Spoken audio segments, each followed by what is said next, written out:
అయితే మామూలుగా మానవులు ధరించేటువంటి మంగళసూత్రానికి 2 తాళిబొట్లు మాత్రమే ఉంటాయి. ఒకటి పుట్టింటివారు, ఒకటి మెట్టినింటివారు చేయించారు అని చెబుతారు. కానీ భద్రాచల క్షేత్రంలో తాళిబొట్టుకి మొత్తం 3 బిళ్ళలు ఉండటం మనం గమనించవచ్చు. 3 పతకాల మంగళసూత్రము అది. దాన్ని దేనికయ్యా అంటే ఒకటి పుట్టింటివారు, ఒకటి మెట్టినింటివారు సీతమ్మ వారిని తమ కుమార్తెగా భావిస్తూ రామదాసు గారు మనందరి పక్షాన కూడా చేయించి ఏర్పాటు చేసినటువంటిది ఆ తాళిబొట్టు. అటువంటి తాళిబొట్టుకు మనకి అర్చనాదులు చేస్తున్నారు. మంగళం లాతీతి మాంగళ్యం అంటే మంగళాలను ప్రసాదించేటువంటిది మాంగళ్యం. అటువంటి దివ్యమైనటువంటి మంగళసూత్రానికి ఇప్పుడు ఆరాధనాది కార్యక్రమాలన్నీ పూర్తి చేసిన తరువాత దానిని సమర్పించడం జరుగుతుంది. ఆ అర్చన కార్యక్రమం నిర్వహిస్తున్నారు అర్చక స్వాములు. ఓం భగవన్నారాయణాభిమతానరూపదురాధర్షాన్ నిత్యపుష్టాంకరేషిణీం ఈశ్వరీం సర్వభూతానాంతామిహోపక్వయే శ్రియం దివ్యశ్రీచందనం సమర్పయామి పుష్పం సమర్పయామి. ఓం ఆయనేతే పరాయణే దూర్వారోహంతు పుష్పిణీః హరాశ్చ పుండరీకాని సముద్రస్య గృహా ఇమే.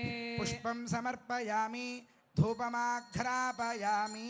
ఓం జితంతే దక్షిణతో వృషభ ఏధి హవ్యః ఇంద్రో జయాతి న పరాజయాత అధిరాజో రాజసురాజయాతి. ధూపమాఘ్రాపయామి. దీపం సందర్శయామి ఉల్లాసపల్లవితపాలిత సప్తలోకి నిర్వాహకోరకితనే మకటాక్షలీలాం శ్రీరంగహర్మ్యదల మంగళదీపరేఖాం శ్రీరంగరాజమహిషీం శ్రియమాశ్రయామః. లక్ష్మీరమణ గోవింద గో. ధూపదీపానంతరం శుద్ధ ఆచమనీయం సమర్పయామి కుంకుమాదిపద్రవ్యైశ్చ పూజయామి. ఓం భగవన్నారాయణాభిమతానురూపస్వరూపరూపగుణవిభవైశ్వర్యశీలాద్యనవధికాతిశయ అసంఖ్యేయ కళ్యాణగుణగణాం పద్మవనాలయాం భగవతీం శ్రియం దేవీం నిత్యానపాయనీం నిరవధ్యాం దేవదేవ దివ్యమహిషీం అఖిల జగన్మాతరం అస్మన్మాతరం అశరణ్యశరణ్యాం అనన్యశరణః శరణమహం ప్రపద్యే. ఆకారత్రయ సంపన్నామరవింద నివాసినీం అశేష జగదీశిత్రీం వందే వరదవల్లభాం. శ్రీం శ్రియై నమః. ఓం చంద్రశోభిన్యై నమః. ఓం వైష్ణవ్యై నమః. ఓం విష్ణుపత్న్యై నమః. ఓం వరారోహాయై నమః.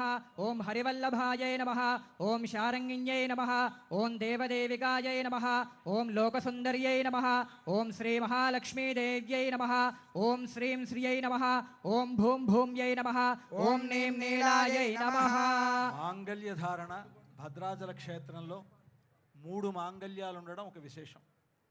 సహజంగా అందరికీ 2 మాంగళ్యాలు ఉంటాయి. అత్తగారింటి మాంగళ్యం, పుట్టినింటి మాంగళ్యం.